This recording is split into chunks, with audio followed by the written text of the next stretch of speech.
All right, let's get started. Breaking. Trump issues new ultimatum to Europe. He's trying a new method. Okay, it's day 31 of Operation Epic Fortnite Fail, Operation Epstein's Fury, Operation Epic Fail, whatever you want to call it. And Donald Trump is going through the phases of tacoing and then turning around and saying, no, we're going to pummel them even harder. We're going to send troops there. We're going to, we've won the war. We haven't won yet, but we're going to win it any day now. Strait of Hormuz is open for business as long as someone is like brave enough to try it. Okay, maybe it's not open, but also fuck you. Now, the new meta for Trump is to pout like a little baby. First, if you recall in the beginning of the decapitation strike that they engaged in this war of choice, Donald Trump had said, I don't even want the UK to send any of their assets because fuck the UK. They're bitch made, all this stuff, right? We don't even need them. That was his attitude, right? Well, it's been 31 days. No visible accomplishments have taken place. America's not winning the war, even though Americans think that America is winning the war because we're some of the most propagandized people on the planet. Donald Trump has decided he's going to try a new technique, which is I'm just going to withdraw. I'm going to retreat and the Strait of Hormuz will be closed and you'll see what it's like when I'm gone. Like he's doing the world is ending. Anybody want to tell me they fuck with me right before the world ends? Like he's doing that type of shit where he's like, oh, I bet you'll be sad when I'm dead. And I don't think he wants to see the actual results of that, right? Like no one want me. Who want me? Who want me? Anyway. Trey Yinks, he is live in Israel with the very latest. Trey, good morning. Yeah, hey guys, good morning. Just last hour, President Trump issuing a new ultimatum to European countries about the Strait of Hormuz. President Trump taking to Truth Social to say, quote, all of those countries that can't get jet fuel because of the Strait of Hormuz, like the United Kingdom, which refused to get involved in the decapitation of Iran. I have a suggestion for you. Number one, buy from the U.S. We have plenty. And number two, build up some delayed courage. Go to the Strait and just take it. You'll have to start learning how to fight for yourself. The USA won't be there to help you anymore, just like you weren't there for us. The president goes on to say Iran has been essentially decimated. The hard part is done. Go get your own oil. Now, overnight, the United States hit an Iranian ammunition depot, reportedly with 2,000-pound bunker buster bombs. That, according to the Wall Street Journal. The president released some video on Truth Social overnight showing the massive amount of destruction outside the city of Isfahan. While the U.S. and Israel are ramping up pressure on the Islamic Republic, President Trump is still offering Iran a chance at a diplomatic solution. Iran has continued its ballistic missile attacks against Israel with 2 waves targeting central Israel last night and another 2 cluster munitions strikes this morning against Tel Aviv. With a focus on Iran, Israel has expanded ground operations against Hezbollah in southern Lebanon. The military says dozens of militants were killed there in recent days. And today, Israel's defense minister, Israel Katz, announced that Israel is building a buffer zone in southern Lebanon up to the Litani River. The IDF announced that 4 additional Israeli soldiers were killed yesterday, bringing the total since the Lebanon operation began to 10 killed. On Monday, a funeral was held for one of those soldiers, just 19 years old.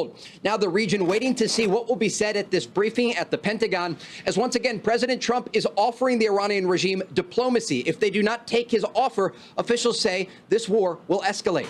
Guys? So, Trey, we saw the attack on the Gulf states and on Israel. But can you compare the number of attacks now as opposed to 1 week ago, 2 weeks ago, 3 weeks ago? Yeah, the Lebanese incursion, to say the least, is not going well. There was a guy from Connecticut, as a matter of fact, who chose to fly out to Israel, the apartheid state, conducting a genocide, and do the genocide himself. He was like, I'm going to take matters in my own hands. And as a part of that, they sent his ass to Lebanon, and he died. And apparently he was actually supposed to come back to the United States of America. And, it's hard. It's really hard to look at that situation and be like, well, you brought this on yourself, like it's just so difficult for me to look at that situation and be like, you were living in the fucking lap of luxury in the imperial court in the United States of America, and you chose to fucking put on the Nazi uniform to go and like kill people in Lebanon, to kill people in Gaza. You can't do that any longer because you were invading Lebanon. It's tough. Obviously, as you guys know, I am in favor of prosecuting all war criminals that go and adorn the garb of a foreign state's Nazi militia. Like, there is functionally no difference than some American or Westerner literally joining Daesh. It's just not different. Like, the only difference is we don't receive these people in the same way. We don't look at these people in the same way. We just think like, no, that's an ally, so it's totally appropriate for them to go and do fucking genocide. I don't think so. Like, how is that any different than a guy who's like Johnny Jihadi or whatever, who's like, oh, I'm gonna go and join ISIS. I'm gonna go and fight alongside ISIS. You're a psycho. You're a psychopath. The U.S. and Israeli campaign against the Iranian regime has been very successful in going not just after the launching positions of these missiles and drones, as we've seen in new video from U.S. Central Command, but also, importantly, going after the production sites. What President... Yeah, like Brace Belden.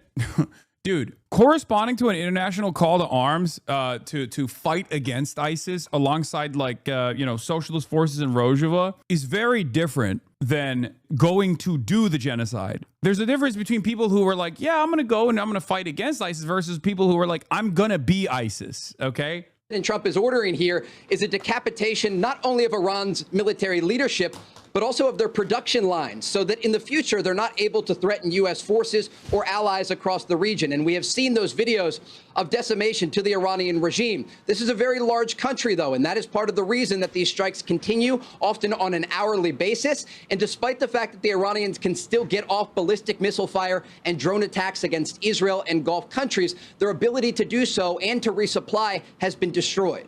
Anyway, Trump slams U.S. allies again over their stance on the Strait of Hormuz. Now, you have to understand, their stance over the Strait of Hormuz is just, can you please not fuck around with the Strait of Hormuz so, we can get energy. We can get our oil and gas tankers out of there. The problem is America and Israel had very different opinions. And they followed through on their desires. And of course, now the Strait of Hormuz is closed. And it's ridiculous because they didn't have a say in this process at all. They had no say in this process. America and Israel decided the fate of mankind for everybody else, basically. And because they could not accomplish their military objectives, I mean, Israel's military objectives are total death and destruction regardless. America's military objectives are like regime decapitation and then like new regime implementation. And neither of those goals are being accomplished as it stands currently. It's now they're just like flinging wildly, or at least Trump is like yelling at people who had nothing to do with this. People and countries that had nothing to do with this at all and would have absolutely chosen to not have this complete collapse of the energy markets around the globe. Trump is slamming U.S. allies for failing to help secure the Strait of Hormuz. He posted this message on social media, writing, quote, "You'll have to start learning how to fight for yourself. The USA won't be there to help you anymore, just like you weren't there for us." Yeah, you'll miss me when I'm gone. Like, that's what he's saying. It's like, dog, I don't think you should remind people. Maybe it's just me, but I don't think you should remind people what it would feel like or what it would look like if you were no longer here. It's one of those things where it's like, I feel like that's unproductive. It's not dissimilar to Israel reminding people like Hamas is just like ISIS or Hamas is the real Nazis. It's like, if I were in your shoes, well, first of all, I'm not going to say what I would do if I were in your shoes, but in a hypothetical scenario, if I was trying to do propaganda for the genocidal apartheid state, I probably wouldn't remind people of another genocidal apartheid state that existed throughout history that did its own Holocaust, I just wouldn't remind people of that comparison, because out of the two groups between the Palestinian resistance and Israel, I think when you invite that comparison, people are inevitably going to go, wait a minute, but you kind of remind me of what the Nazis are doing. And it's not dissimilar to that when Trump reminds people what it would be like if he was not around. I think that's people popping champagne moment, right? Defense Secretary Pete Hegseth doubled down on the sentiment in a press briefing this morning. Yeah, this was awesome. Israelis themselves r/ask Israel, and we'll talk about that in a second. Of course, I wouldn't be so anti-Semitic to demand that Israel also send their own ground forces into Iran. Obviously, I would never in a million years come up with an anti-Semitic opinion such as that one, that would require the Israeli occupying forces to fight against not babies, but instead against adult men. And obviously demanding that is probably the peak anti-Semitism. I mean, straight up, it's not going to happen. There are countries around the world who ought to be prepared to step up on this critical waterway as well. It's not just the United States Navy. Last time I checked, there was supposed to be a big bad Royal Navy that could be prepared to do things like that as well. CBS News senior White House correspondent Weijia Jiang joins us now. So Weijia, you actually spoke to the president this morning about the war in Iran. What did he have to share? That's right, Kelly. I called him because I was looking for some clarification about that Truth Social post. It's so funny. Like, dude, there's one country that you should be like actually getting mad at, the country that goaded you into doing this spectacular flub, this spectacular failure. That country is not like Spain or Italy. It's fucking Israel. Like all of this stuff that he's mad about. He's like, oh, these guys aren't doing anything. These guys aren't doing anything. Okay, send the Israeli Navy. You know? Why is Israel not escorting tankers out of the Strait of Hormuz with their Navy? Why is Israel not sending their ground troops? You know? Where's this energy for the one country that goaded you into doing this? Very strange stuff. Also, ironic considering, you know, only 2 weeks ago, Donald Trump's like, we don't need anybody. United States have informed by most of our NATO allies that they don't want to get involved with our military operation against the terrorist regime of Iran in the Middle East. This, despite the fact that almost every country strongly agreed with what we are doing. He basically said, you know, we spend billions of dollars on NATO and we're doing everything. We've destroyed the Iranian Navy. They're gone. They're done. They've perished. We don't need anybody else. 2 weeks ago, he was saying, you know, it's victory time. There have been approximately 20 additional victory announcements since then, and yet no victory is in sight for some weird reason. Apparently, Israeli news said they have a red line and will not be sending ground forces. They don't have ground forces. Their ground forces can only do genocide. They only know how to kill unarmed Palestinians. I cannot explain this enough. I'm not even joking. Look at what the fuck is going on in Lebanon. Hezbollah is melting their fucking Merkava tanks. $6 million a pop, $10 million a pop with the trophy systems and everything else included. They're losing like 10 tanks a day. Hezbollah is literally whipping them, okay? Belt to ass. And that is not the IRGC, my friend, because Hezbollah is still a paramilitary formation inside of Lebanon, one that was born out of Israel's initial incursion, Israel's initial violence, and it's still not a standing army of a sovereign state. The Israeli occupying forces are eating unlimited bags of dick in Lebanon, okay? Here's some updates from Hezi. Hezbollah has been attacking for over an hour straight now. Ynet heavy barrage from Lebanon, alarms in Haifa, and reports of casualties. Israeli Occupational Forces spokesperson says there was no advance warning about Hezbollah's extensive shooting tonight. Iraq Shida Al Jazeera, we have not made any decision about the negotiations and we have reservations about them. Our conditions for ending the war are clear. We will not accept a ceasefire, but we strive for a complete end to the war, not just in Iran, but the entire region. Advance warning during war is so funny. They're like, hold on, wait a minute, but this doesn't make sense. This doesn't make sense. Why are they fighting back? Why won't they let us invade? Southern Lebanon is ours. Don't you know? It was promised to me 3,000 years ago. Like, that's literally the argument.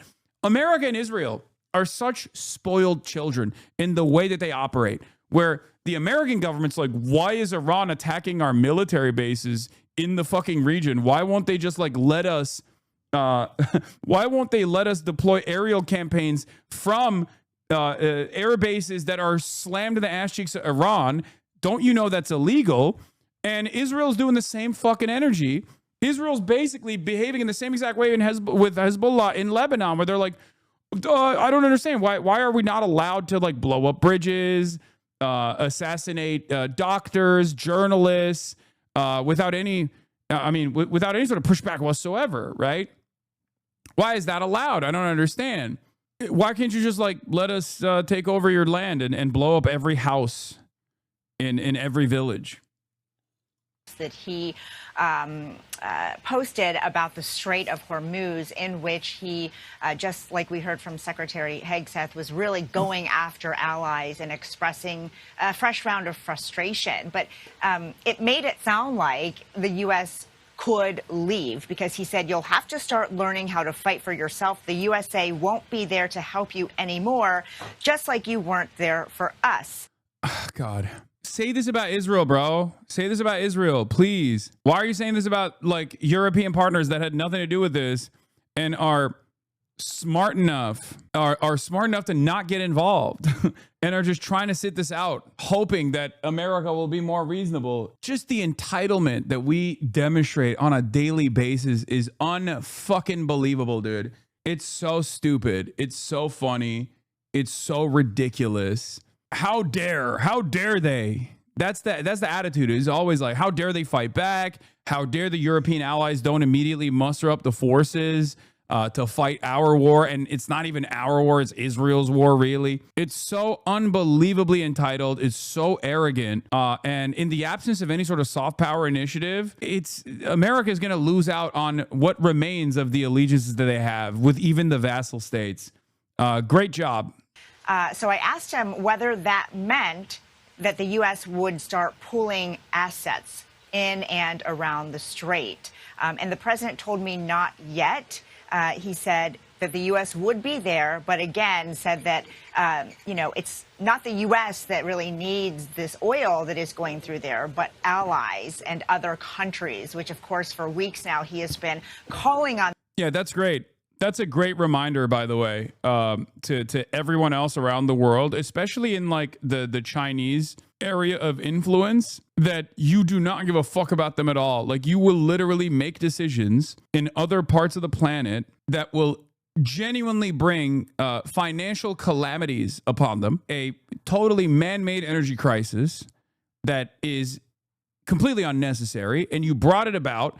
And now you're saying, it doesn't even hurt us. Who is this for? Like, who is this for? If you are in a developing country that has an American military base, if you're in a developing country that's in like the Chinese sphere of influence and you have an American military base, you have to really reconsider that, right? Like, you have to be like, okay, that's insane.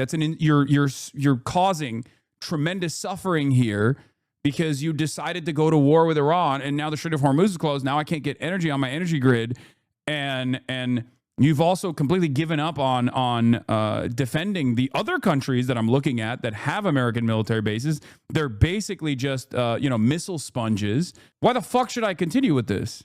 Like, how does this benefit me? America is no longer the guarantor of stability. It's not. As a matter of fact, American presidents invokes instability. And on top of that, America doesn't even do anything to save face. They don't even try to make it seem like we are trying to stabilize the world. We're coming out in this like unbelievably arrogant way and openly telling anyone who will listen, anyone who accidentally even hears what we have to say, that we don't give a fuck about them. I think this is sheer imperial hubris, okay?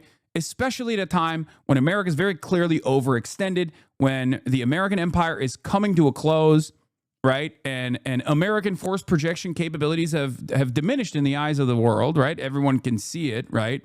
Everyone recognizes that American imperialism is a paper tiger, and yet they're still operating on, the last couple of decades propaganda, where we are saying to the rest of the world, like, we don't give a fuck about you. We don't give a fuck about you. What are you going to do about it? We have a military base on your soil, and you're going to shut the fuck up and you're going to like it. A lot of people were misunderstanding what you were saying about Taiwan here. Yeah, I know. I didn't even get into it, but it's very, very stupid, right? Absolutely brutal community note, says Frank Luntz. Breaking news, Taiwan's main opposition, the KMT, said on Monday that its chairwoman, Shangli Wang, has accepted an invitation from the Chinese President Xi Jinping and the Communist Party Central Committee to lead a party delegation to China. It's a big deal. It's a big deal in relations between Chinese Taipei, or Taiwan, if you want to call it that, and mainland China, led by the Communist Party of China. And as you guys already know, I've talked about this extensively. I've covered this extensively. the overwhelming attitude, the domineering attitude in Taiwan is stick to the course, stay the course, status quo. 1 foot in China, 1 foot in mainland China, 1 foot in the Western world. It's been very beneficial for developing Taiwan for a very long time. And I recognize that. Although the American government, ironically enough, the State Department's attitude on Taiwan is that Taiwan is a part of China, right? Like they have a strategic ambiguity in the way that they deal with Taiwan, and they obviously beef up the defenses of Taiwan and foment discontent against China within Taiwan. And obviously, like, there's a historic tension there as well. But like, the State Department in its official communique says they recognize Taiwan as a part of China. That's besides the point. If you are looking at the Taiwanese population and their attitude, they want status quo. I loved it accurately pointing out stated U.S. policy is CCP shilling. Yeah, exactly. CCP shilling, but in cutesy lowercase. The U.S. doesn't want peaceful reunification, but maybe they're too busy right now is what I said. You know, seeing that there is like an opportunity, seeing that there's like clearly an opportunity there from the Chinese government's attitudes to move in the direction of peaceful reunification, right? And what's frustrating is like everyone got super mad. They're like, oh, dude, you want to fucking militarily dominate. You want China to like fucking blow up Taiwan. All this shit. Very stupid. And I think part of the reason why people are yelling like this, and just like assuming the worst, both in my commentary on this and assuming the worst specifically in what China will do, is because they're coping. They realize that America's losing its capabilities around the world and like dominating around the world. And they recognize that Donald Trump has brought about great instability to the rest of the planet. And therefore they're just like hoping that there is a big bad out there that they can like shift their focus to, because Americans at the end of the day have somewhat of a sense of the damage that we've brought about the rest of the world, right? But they get super attached to like any other great power around the world that's doing things that we suspect they're doing in the same way that America does. That's what it is. China, on the other hand, has shown no interest in like militarily dominating Taiwan beyond doing like the saber rattling that they do with like in their own backyard when they do like, you know, military positioning and things like that. But outside of that, it's not. There have been plenty of opportunities, especially in the last 3 years, where China could have moved militarily to Taiwan. I don't think they're going to do that. I might be wrong. But judging by their past performance and judging by their commitments thus far, it doesn't seem to be the case. And I also am saying this with like someone, I would say, a better understanding of like what the Chinese government's attitude is towards Taiwan. They see what it looked like when Russia militarily invaded Ukraine. The Chinese government and the Chinese population of the mainland China's attitude towards Taiwan is a little bit different than Russia's attitude towards Ukraine, as far as like they see, you know, Taiwanese people as Han Chinese. They are, right? And they don't think that a military incursion is going to be successful at all. They don't want to fucking kill these people. They don't want to fight the Han Chinese population in Taiwan. They see it as like, you know, one country. There's also the additional difficulties of doing an amphibious invasion on an island like Taiwan, right? Not dissimilar to what we've seen with Iran and the difficulties that America will have in militarily invading Iran. So there is that too. I mean, it's mountains, it's covered by mountainous, and like an amphibious invasion of Taiwan is going to be a very difficult military operation to pull off. It's going to be very deadly. It's going to be very bloody. I suspect that the Chinese attitude, especially judging by what they've said thus far, and what they've done thus far as like shying away from any sort of military incursion since like invading Vietnam, really, and that was a spectacular failure. They have no ambitions to do such a thing. They have no ambitions to like militarily invade Taiwan and have this spectacular fuck up, this incredibly violent quagmire that they went into, when their goal, it seems, is to be the guarantors of stability and safety around the world. Like that's how they're presenting themselves right now, and Trump has actually given them a tremendous opportunity to show this to even the European vassal states that refuse to reckon with that reality. You're being too blind by ideology. This is a state. It will strike if opportunity will benefit them materially. Did you hear the side that I described to you? I didn't say this is out of the. I didn't say that this is because they're like good. I've been very critical of Chinese foreign policy, but part of the reason, part of my criticism of Chinese foreign policy is their like outright non-interventionist attitude. They refuse to aid and abet any sort of like anti-Western initiatives, even if it suits their purpose, right? Their stated objectives in the South China Sea, in and around the South China Sea, they don't even do that. So my point is, it's incredibly difficult and incredibly violent to try and do this militarily anyway, and they've shown no interest in doing so in the past. So I think they're trying to move in the direction of accelerating peaceful reunification. This is, of course, going to be very frustrating for a lot of Americans, and maybe I'm totally wrong. Maybe China will prove me wrong. Maybe they'll literally militarily invade Taiwan. I don't know. I don't think so, is what I'm saying. Okay, I'm not going to make the mistake of being aggressive in my commentary in the same way that I was when I did not foresee Russia invading Ukraine militarily, because I said it would be a spectacular fuck up, which it was. It's very violent. But yeah, everybody got mad. Hasan, you correctly argued that the people of Crimea should decide a status, democratic self-governance. Why should Taiwan be different? The vast majority of people in Taiwan want status quo, de facto independence. I don't think it's de facto independence in the way that he claims it is. I think status quo is not de facto independence, as a matter of fact. Status quo is status quo, with the rest leaning towards legal independence. The Taiwanese population is polled on their attitudes all the time, and they want status quo. What that means is one foot in mainland China, because many Taiwanese people live and work in mainland China, right? And also being able to freely travel and do trade, unrestricted trade with the West as well, like 1 foot in China, in the Chinese market, 1 foot in the Western market. And it's ironic because, like, historically, KMT is the nationalist forces that escaped with a lot of the remaining Chinese gold to the island of Formosa, Taiwan, and they did a lot of ethnic cleansing there. But we're not going to get into all of that. But basically, for the longest time, the KMT, like the old KMT, ambitions were to restore the Republic of China. Mainland China is the People's Republic of China.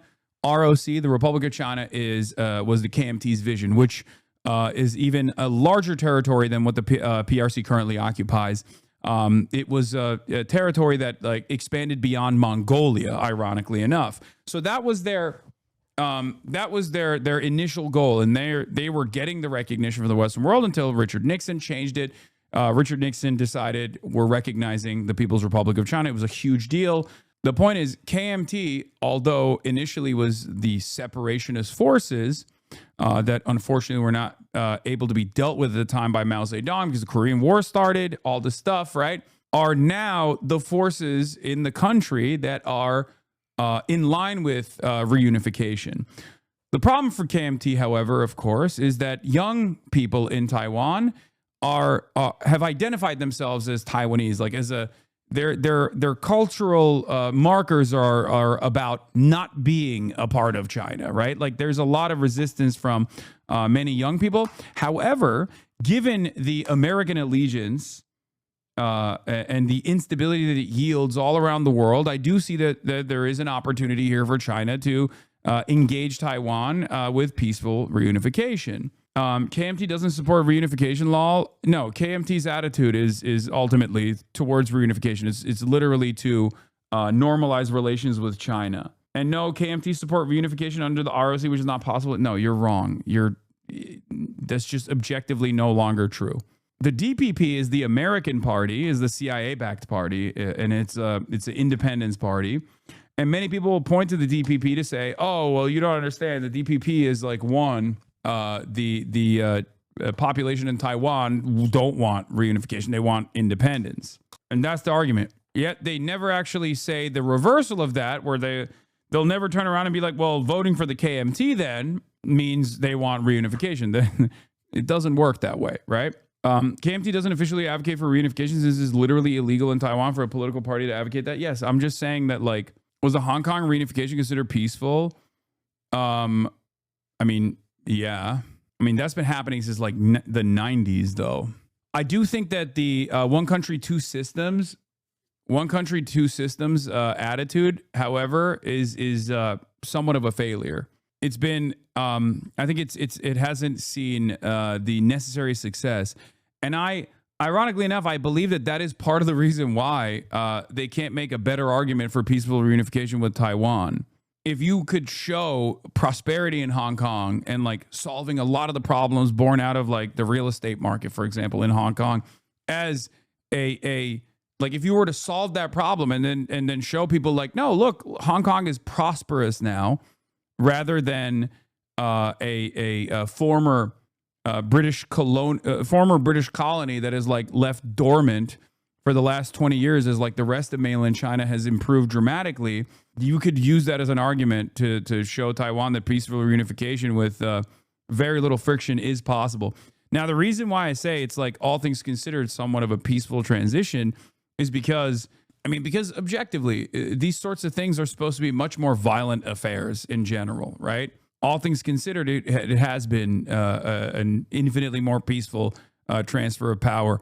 And at times when China has come in and tweaked and greatly restructured like the governance process inside of Hong Kong, as they've done so, especially in the last decade, people have protested against it. There's the Free Hong Kong movement and stuff like that. But again, all those things are relatively tame in comparison to like how aggressively people normally fight. Anyway, my assessment, however, is that one country, two systems has not been as successful as it could have been, if that makes sense. And I think that is part of the that is also part of the problem with like making an argument, because everyone can turn around and be like, we don't want Taiwan to turn into Hong Kong, and they can just like say whatever they want to say about the system in Hong Kong. Anyway, I responded. I said, I never said anything different. I recognize status quo is the overwhelmingly popular choice. Many people from Taiwan work in the mainland. I should know. I have relatives who do. And yet, people are professional misunderstanders of my position, and they just like decide to add on seasoning to what I'm actually saying and make it seem like I'm saying something I'm not saying. Americans are so fucking funny and annoying, acting like they give a fuck about people's sovereignty, meanwhile holding multiple colonies themselves, and when brought up, they want to give those colonies statehood or don't even know of their existence. Why the fuck are we so concerned about Taiwan and China? Don't mean the government, I get that part, but like people, especially libs and conservatives, it's a really successful way to consistently agitate against our foreign adversaries. I mean, that's how it is. It's the same as, it's basically the same as like the blockade in Cuba. It's supposed to be this invisible protocol, this invisible system of sanctions that are invisible on purpose. It's invisible by design, so that you can just say it's actually communism that has failed these people. It's the redistributive system that the Cuban government has implemented that has failed these people. It's an ideological battle.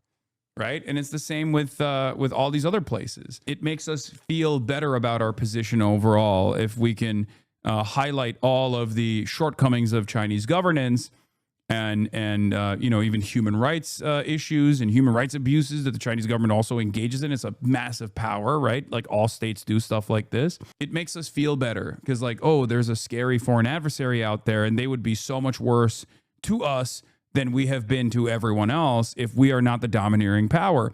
It is the mentality that props up American exceptionalism. That's how you can prop it up, by constantly creating scary boogeymen. I think it was more focused on the anti-war. Leftist cheering on PRC invasion of Taiwan. Is saying I will never criticize Mao Zedong, one of the great leaders of the world, CCP shilling, or am I just being bad faith? Yeah, I mean, what's the argument? These guys always do this. Will they be like, oh, he said Hamas is a part of the Palestinian resistance?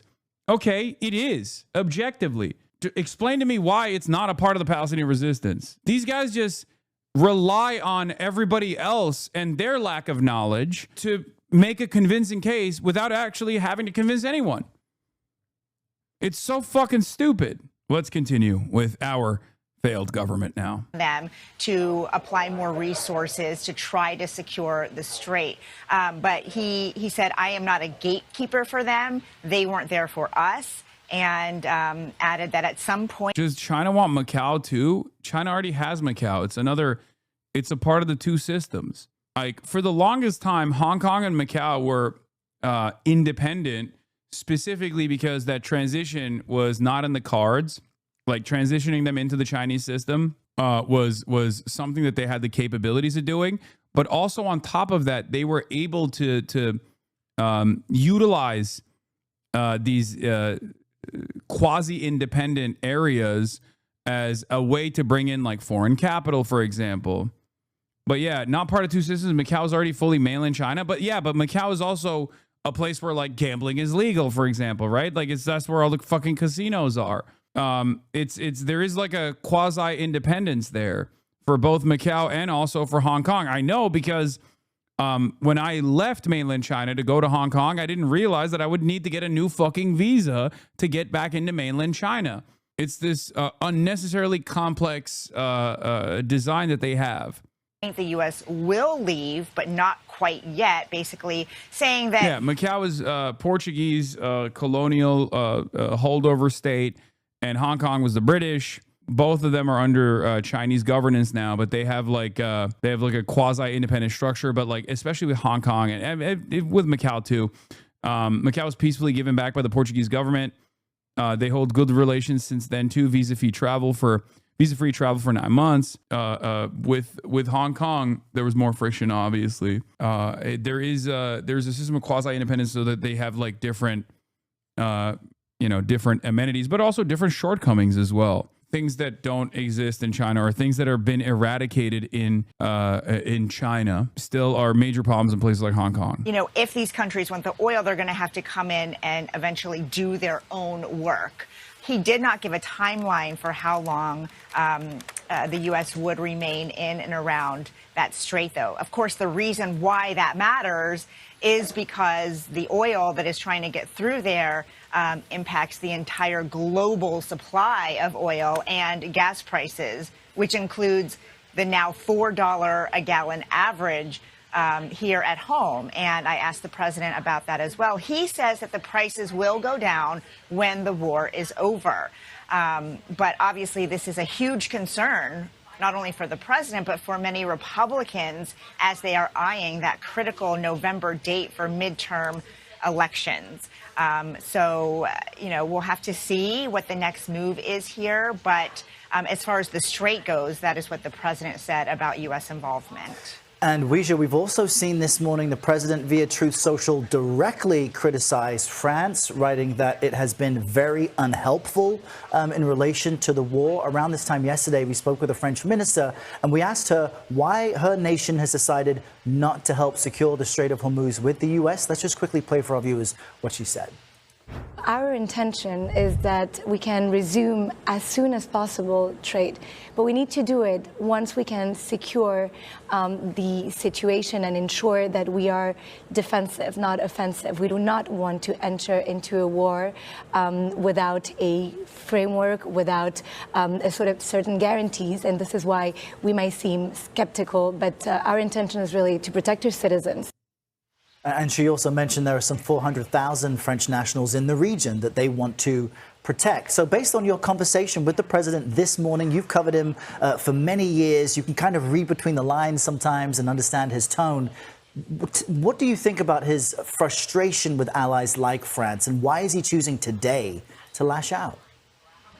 I did ask him, Errol, did something happen that triggered this post about the allies? And he didn't answer it explicitly, but he just went on to complain about how they were not there for the U.S. And he also mentioned NATO, and that NATO has also been, quote, terrible. The difference, though, Errol, Are freedom fries back on the menu? Hell yeah, dude. The country of France wouldn't let planes headed to Israel, loaded up with military supplies, fly over French territory. France has been very unhelpful with respect to the butcher of Iran, which, you know, are you talking about yourself? Are you talking about Netanyahu? Or are you talking about the Ayatollah Ali Khamenei, who's now dead, who has been successfully eliminated? The USA will remember. And Italy also had some smoke as well. Now Italy follows Spain in denying U.S. landing rights. Poland refuses to transfer Patriot missiles. Cracks appear in the U.S.-UK intelligence sharing. The transatlantic alliance is breaking down in real time.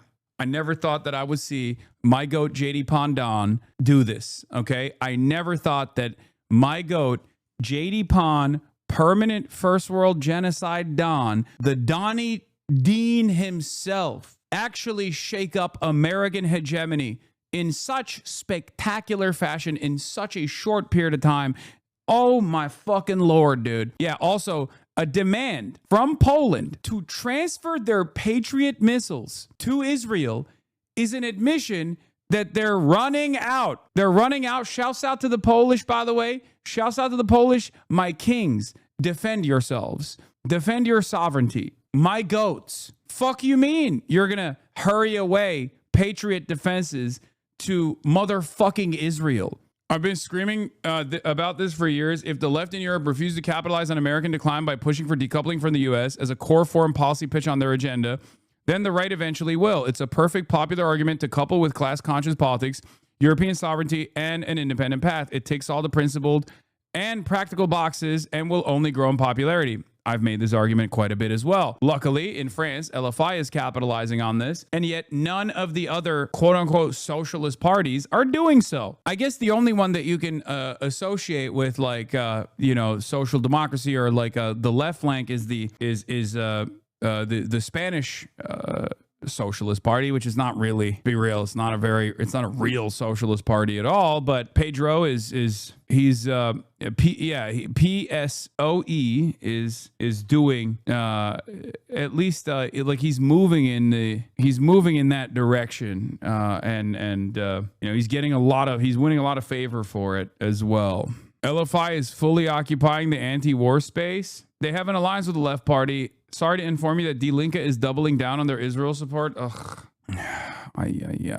Anyway, left parties, true left parties must make this argument. True left parties must make this argument, or else they will lose to fascists. That's it. This is not true. From what I understand, Die Linke has quite a bit of problems internally about how to deal with the issue of Israel. Am I wrong about this assessment? From what I've seen, there is like a lot of internal back and forth about like, can we be anti-Zionist? Should we say that we're anti-Israel? Or are we allowed to even say that legally?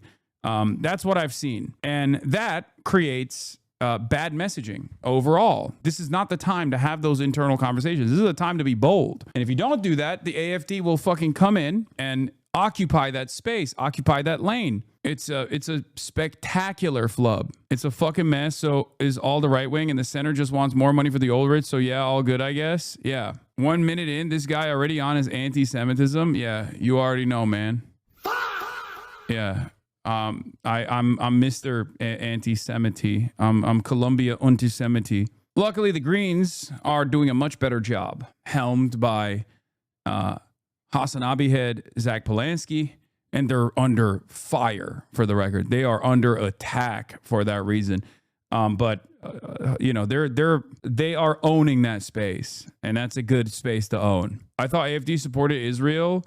AFD are a bunch of reactionary grifters. They're Nazis, so they'll say whatever they need to say to win elections. That's just the case. One unintentional byproduct of this instability in the global energy markets is also Europe very quickly realizing that energy independence comes from renewables and redoubling their efforts in purchasing as many Chinese products as they possibly can.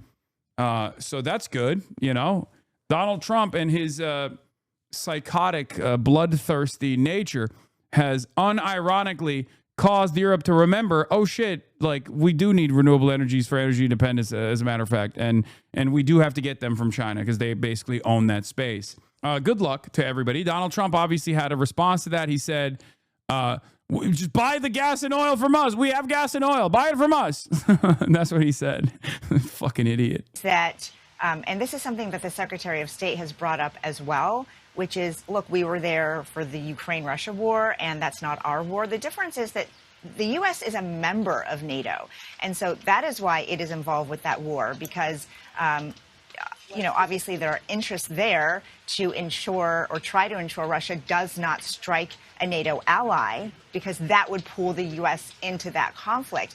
What we're hearing from the French here and from other allies with regard to the Iran war is that we didn't start this. We didn't have anything to do with this war. In fact, we were not even given a heads up that the U.S. was going to strike. So that's why they say now they shouldn't have to be involved with the cleanup and with getting potentially, pulled in to that conflict. I think the ones that get fucked over here will always be the ones that don't demonstrate any sovereignty against America. And I'm, of course, referencing Japan. Takaichi is even more pro-America than previous formations in Japan, even though, obviously there's been practically uniparty rule since America wrote the Constitution. Japanese politics are so stupid. I'm sorry. I'm not going to get into it. The population does not give a shit about anything. I've never seen a more disillusioned country, a more disillusioned voter base that just goes, I don't know, I guess I'll just vote for this person. They're omega cucked. Takaichi has been aggressively posturing against China and was sucking up to Donald Trump as recently as last month, even though America's initiatives in Iran have been devastating for Japan. Okay? Devastating for Japan. There are Japanese nationals that are in Iran. Japan relies on the Strait of Hormuz for all of its energy.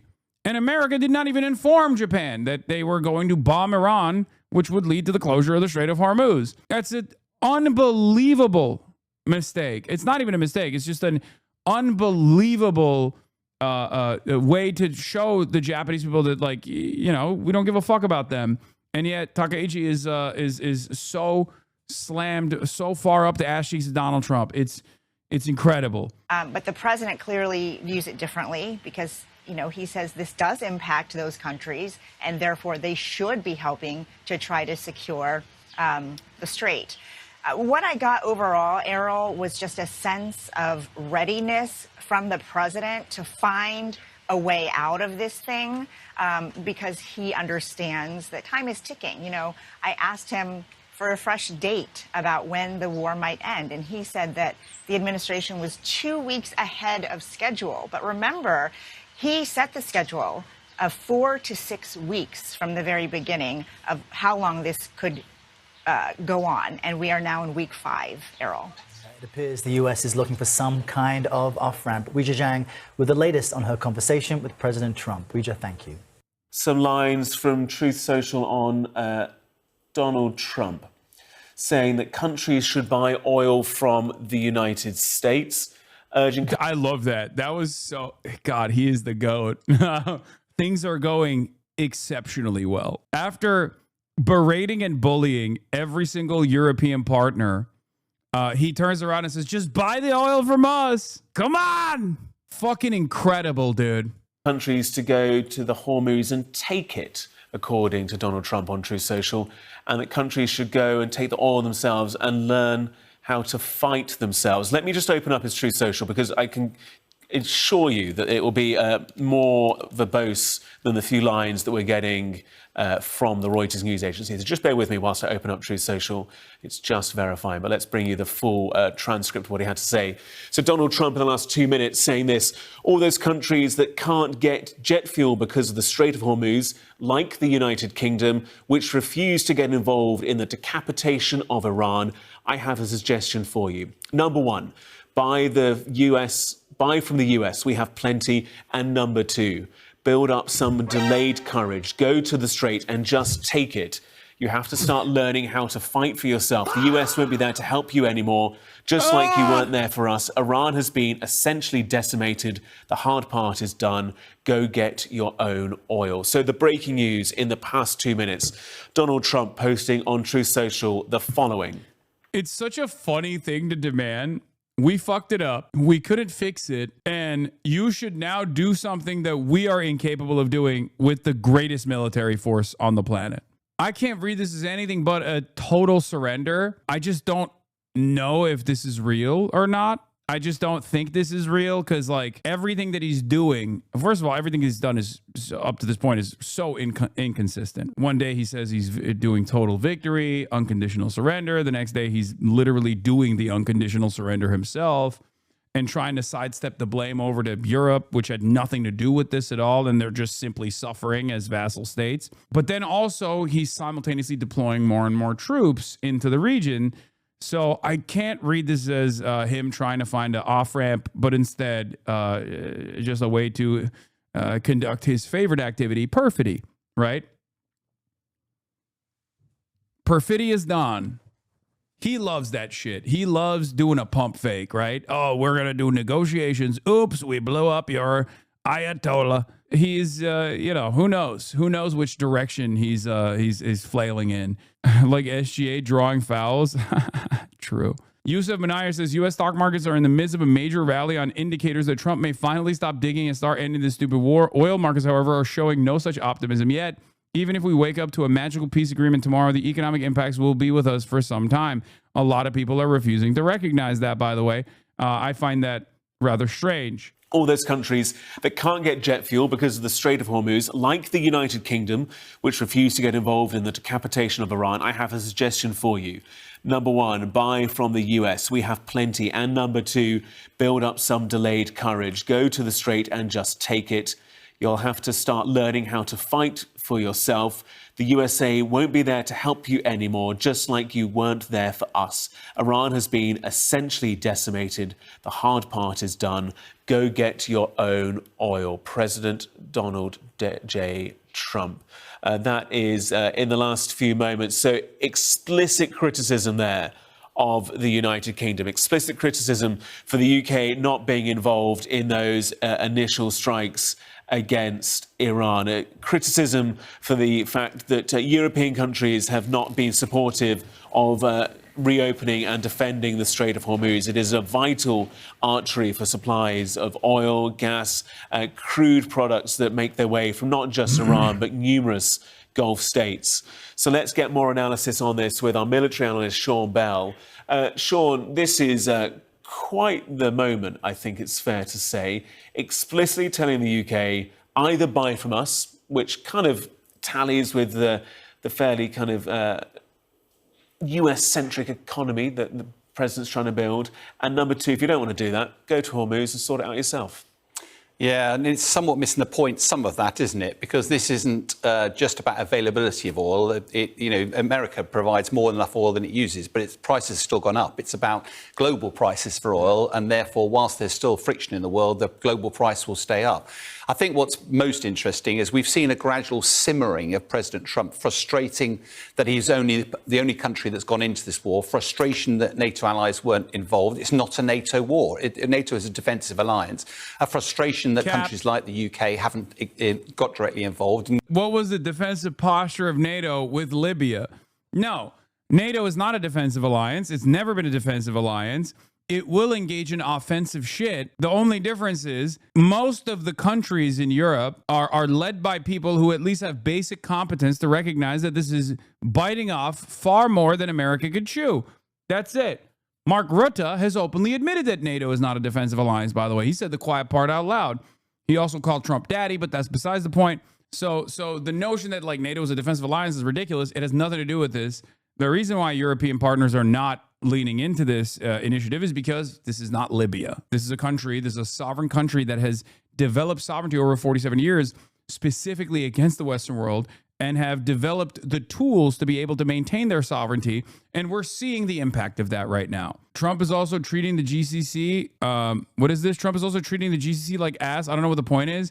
It's because Trump doesn't give a fuck about the GCC, because Israel doesn't give a fuck about the GCC. Remember that. Israel's goals are, like a weakened GCC also suits Israel's goals here. So for that reason, it's perfectly fine for Donald Trump to like cook the petrodollar in this spectacular display. It doesn't make any sense for longevity. It doesn't make any long-term sense at all. But at this point, it's very hard to make sense of anything that Trump does, really. I try every day. And it's a defeat after defeat. None of it makes sense. And I don't know. I mean, it's totally antagonistic to any kind of like hegemony needs that America might have. It's unbelievable. Yet it's not been clear what the legal justification for the war is, and quite rightly, I think, in most people's view, the British Prime Minister has been somewhat circumspect to getting dragged into it. But now you're seeing that despite the military dominance of America, Iran is still fighting. It's still able to launch counterattacks. And the Straits of Hormuz is now a real thorn in the side of Trump.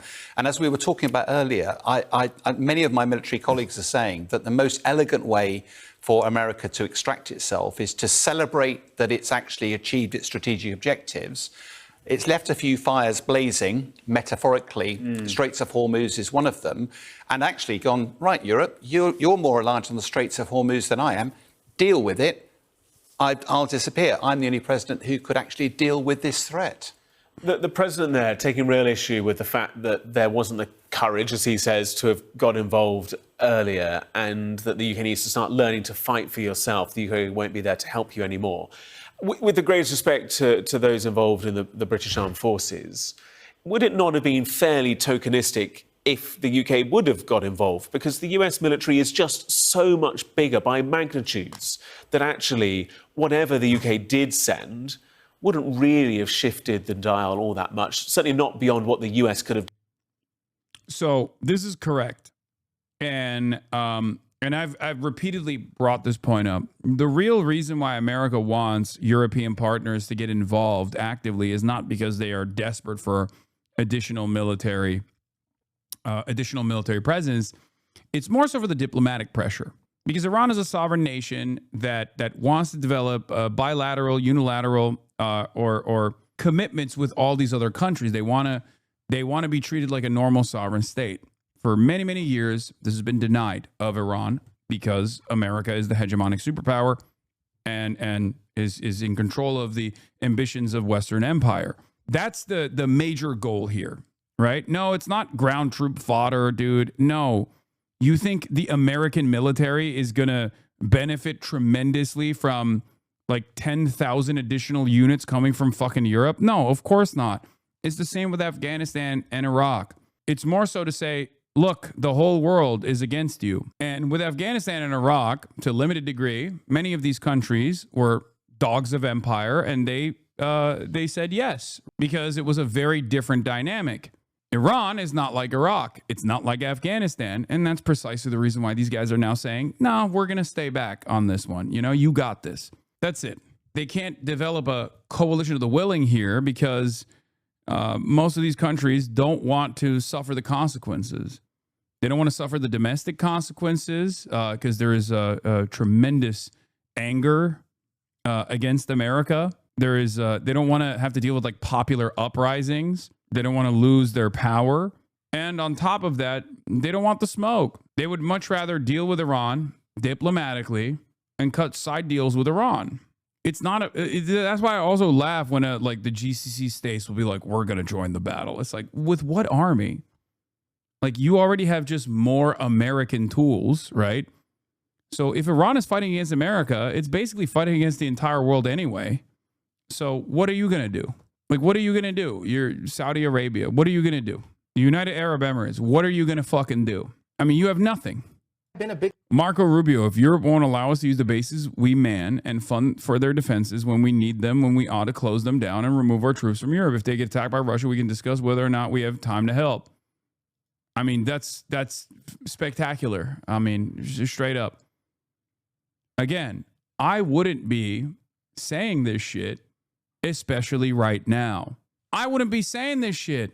Like, this is the worst time to say this. In the entire global design, post-World War II, New World Order, this is perhaps one of the worst times to make this threat a potential promise, okay? And I've been a big supporter of NATO.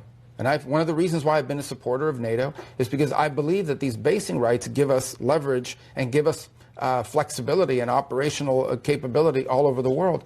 But if NATO is just about us defending Europe if they're attacked, but them denying us basing rights when we need them, that's not a very good arrangement.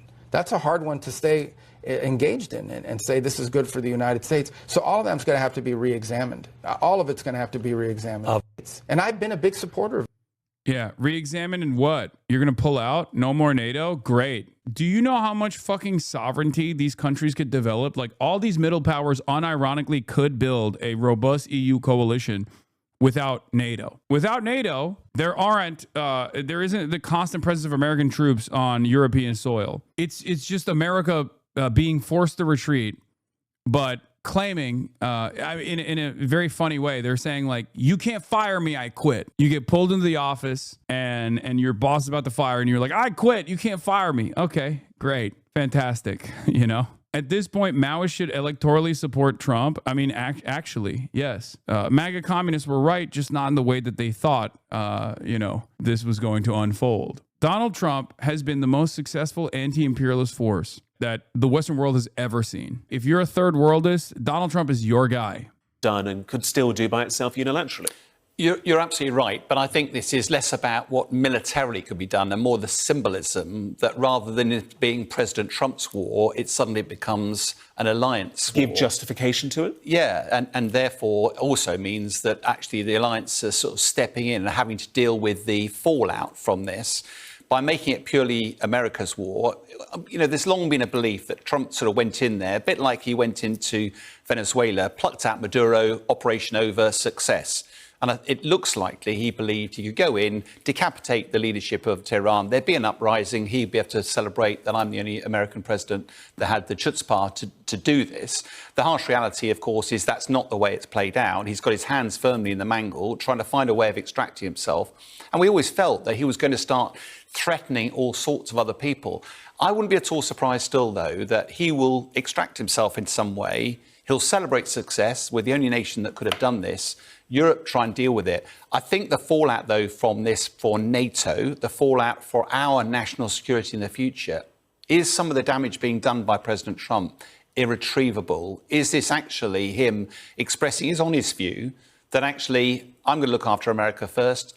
His national security strategy, China looks after the East. I don't really care what happens in Europe. You deal with it yourself, because frankly, I'm going to look after my own interests. And increasing the language looks more and more likely that is his focus. And that was laid very starkly bare in that national security strategy document. It'd be interesting to see how the UK government responds to this. How Sir Keir Starmer, who'd been kind of talked about as a bit of a Trump whisperer, manages to maintain that relationship or rebuild that relationship. Also, the EU can't develop any defense system without the USA. They'll lick for the next 100 years.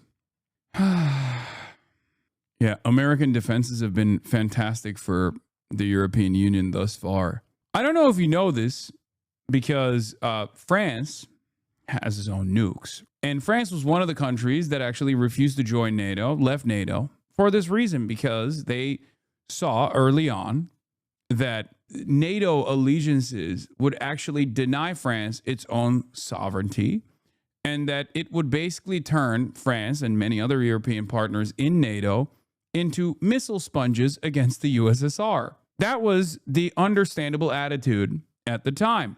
Why would we do this when we want to, develop our own relations with the USSR potentially? The GCC is currently learning that lesson in real time. There are suggestions that there's supposed to be a royal visit to the United States at some point later this spring. It'll be interesting to see what kind of developments are related to that as well. But, it's just also funny to think that after you just watched the Gulf states get turned into fucking hollowed out shells for the last 30 days, you think America would defend Estonia. If Russia had the capability of moving beyond Ukraine, which it doesn't, but imagining a world where Russia gets to take over Ukraine militarily, it doesn't, but let's say it did. And then they moved to Estonia or fucking Lithuania, and America was like, oh, we have to defend Estonia. We have to defend Lithuania. Are you out of your fucking mind, dude? It's just so funny. The only reason why America would ever defend a NATO nation is to defend its sovereignty. That's the only ambition there. And if that was too high a cost to bear, America would just drop it. Okay. There's an awful lot of diplomacy interweaved amongst the military and also the economy aspects of this story. I wonder what your view is of the grasp that civilian leaders have on prosecuting acts of war and conflict and strikes such as this.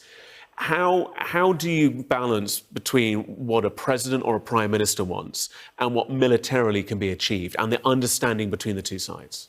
Yeah, I mean, it's a fascinating question because our politicians tend to come and go, whereas the military serve long careers. You know, General Kane will have spent the best part of 40 years in the military. You have years where you study military history. You look at the mistakes that were made of old. You learn from other people's mistakes and you develop strategies and plans. Ultimately, all of military action is simply a means to an end, and your political objectives are absolutely crucial. And I remember when I was serving in the military, we would hold our political leadership to account to say, you're going to send the young men and women of your country to war. There will be some of them that don't return. You've got to be able to look their parents in the eye and know that you did it for the right reasons, and also you'd plan for the day after. The military will set the conditions, but you now need to know what's the plan for the first day of the post-conflict time.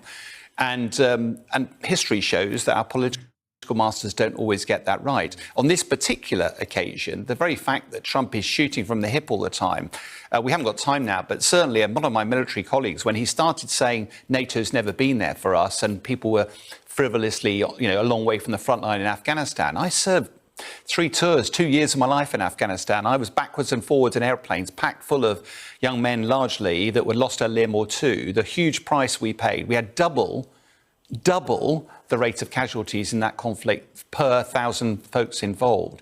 And for a president to dismiss all of that, I think it's very troubling. And going back to your first point, is what's Prime Minister Starmer going to do? I think he's very wisely tried to play the long game here. President Trump will come and go. It's possible the midterms will stifle President Trump's ambitions. In 3 years' time, he'll not be there. Do you completely destroy the relationship of America and Europe, America's relationship with NATO, or do you just try and keep... Yes. President Epstein, the real president. Keep at a distance, be moderate, be diplomatic, let this flurry blow over, because it's evident that President Trump is embattled somewhat at the moment, and just try and play it long rather than reacting to every knee-jerk that we see through his Truth Social announcements. You ready for another one? Uh-oh. The country of France wouldn't let planes headed to Israel loaded up with military supplies fly over French territory. France has been very unhelpful with respect to the butcher of Iran, who has been... Guys, it's going so well. It's going unbelievably well, dude. I need you guys to understand, this is W after W, okay? When the president is crying on Truth Social like this about all of our most valuable strategic allies that we have security cooperative agreements with, refusing to go along with our endless bombing campaigns in Iran and putting their foot down in spite of their vassalized status, that's obviously a sign that things are going so well. Fantastic. Successfully eliminated. The USA will remember President Donald J. Trump. And I think I'm right in saying that Spain had also denied access to American military flights through its airspace. So it's not just France, it's other European nations, the UK as well, reticent to be as involved as the president would like. And he is angry. Yeah, but I think what we might be seeing is President Trump laying the foundations of his exit strategy. Right. That actually, there's a lovely quote from Churchill. Are European politicos and military all that optimistic about the U.S. that things will be fine after Trump and he'll be gone soon? I think they're just going along. They're taking it step by step, day by day. I don't know if there's a tremendous amount of confidence that Donald Trump is going to go away at all. I don't know what the European calculation is. S&P 500 surges 2.9 to its biggest gain since last spring as hopes build for an end to the Iran war. The market is reacting in the foreseeable ways that we have seen thus far, which is hanging on every word that Donald Trump says that stability will come back again, because everyone is a vested interest in a permanent bull market. So they're just like, oh, he said it. He said the right words. Okay, it's time. It's time. Bye. Fucking so stupid. What is this?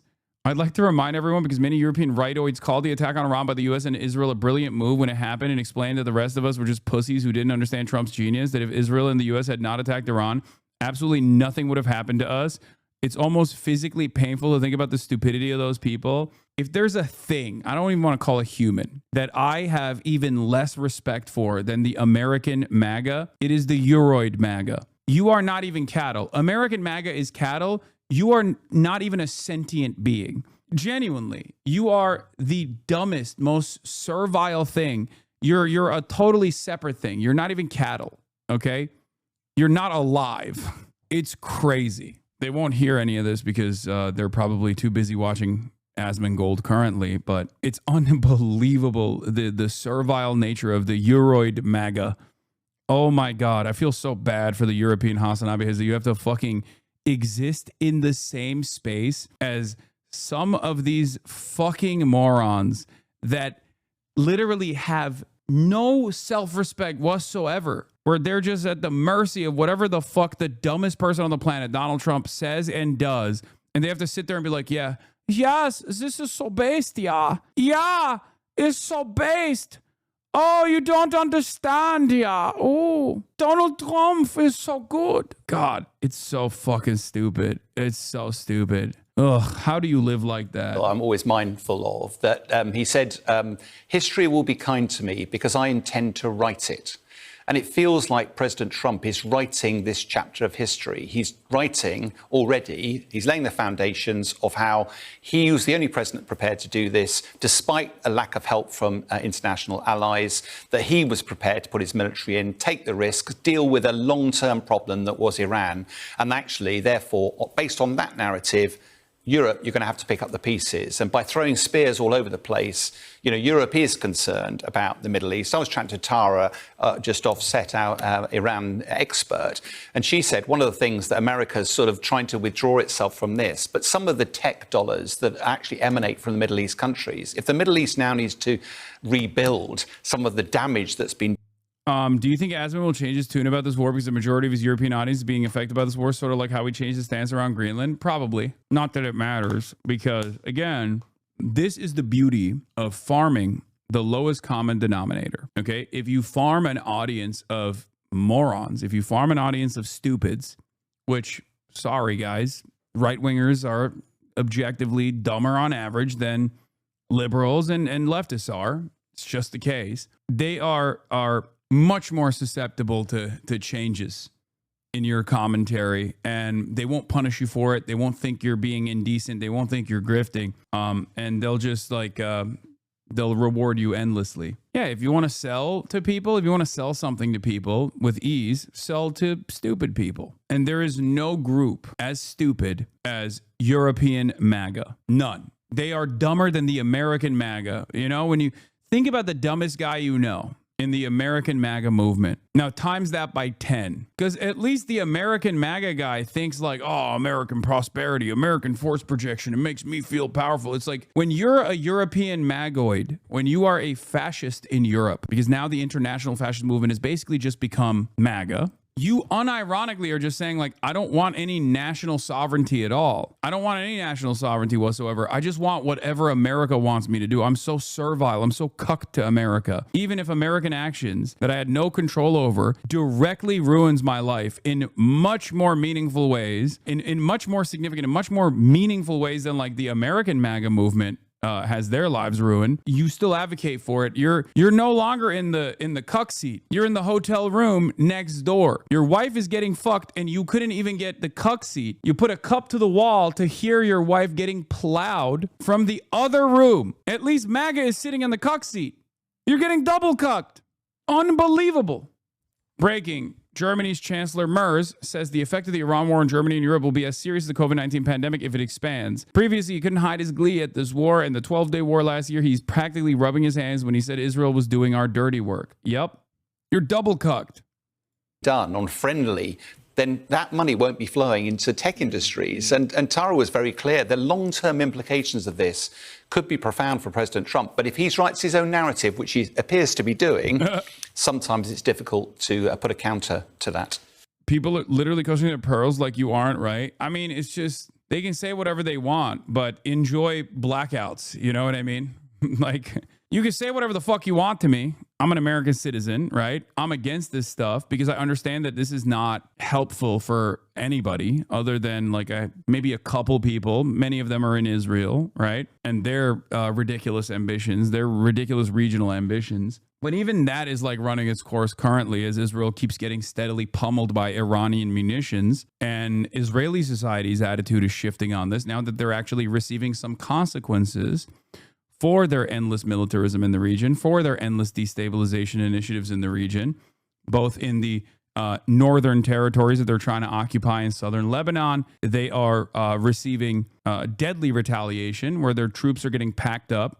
They're entering vertically and leaving horizontally, as Hassan Nasrallah used to say. And then also on top of that, like regular Israeli society is stuck in bomb shelters. They're watching building after building get taken out. At a certain point, they're going to say, this is no way to live. Nope, I live in Israel. Most of the people are all in for ending Iran. No, I know. The overwhelming majorities of the Israeli Jewish population, right? Their designation, their demographic designation, not mine, are fully invested in continuing to punish Iran. However,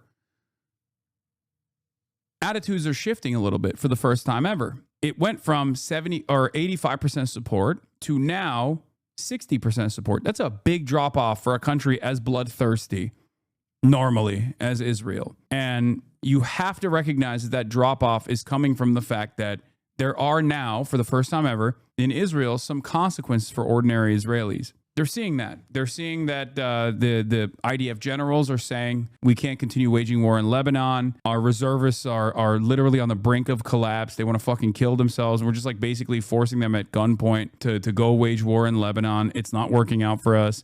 They keep melting our Merkava tanks. They don't care for what is going for them. They stand next to their ruined homes and calling for the continuing of the war. I'm telling you right now, I follow Israeli polls closely. They went from 85% to 60%. That's a noticeable drop off, especially for a country like Israel, because Israel, in many respects, is not dissimilar to MAGA, right? If you saw the Iran war attitudes within the MAGA movement shift from 85% support to 60% support, that would be a noticeable drop off. And you might actually see a noticeable drop off in the Republican side of things as well. Once energy prices keep going up in the United States of America, it'll happen there too. These people are cattle. They only recognize the consequences of their actions when they're forced to reckon with it. Israeli society is perpetually bonded with American society. Israeli fascism and American fascism are like this. Okay, they're fucking treatlerites. You can only maintain unlimited bloodshed in Israel if Israel is protected. Every now and then they sit in a bomb shelter for a little bit. Maybe they do a little raid in the bomb shelter, a rave, sorry. But ultimately they go back to business as usual. Once you take away that, once you take the Amerifat dream, the Israfat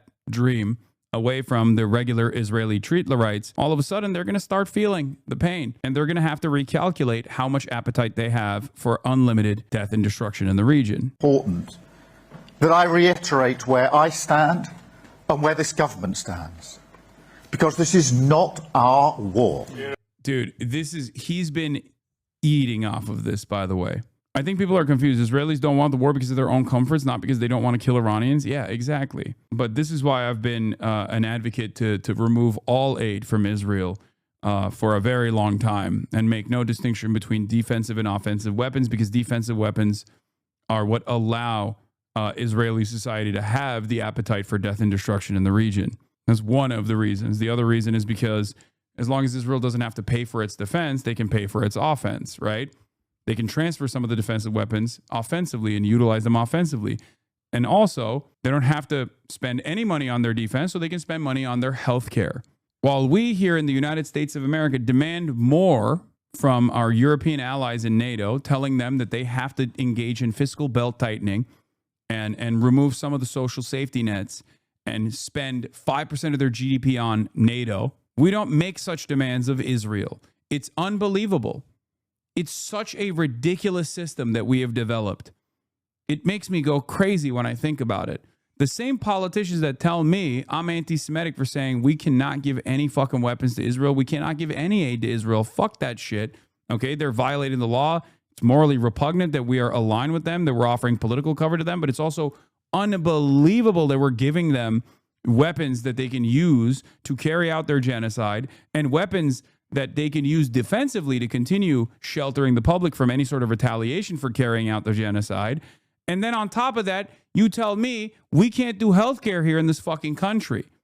Israel has free healthcare. Israel has free college. We don't have either. What the fuck is this? And we are not going to be dragged into it.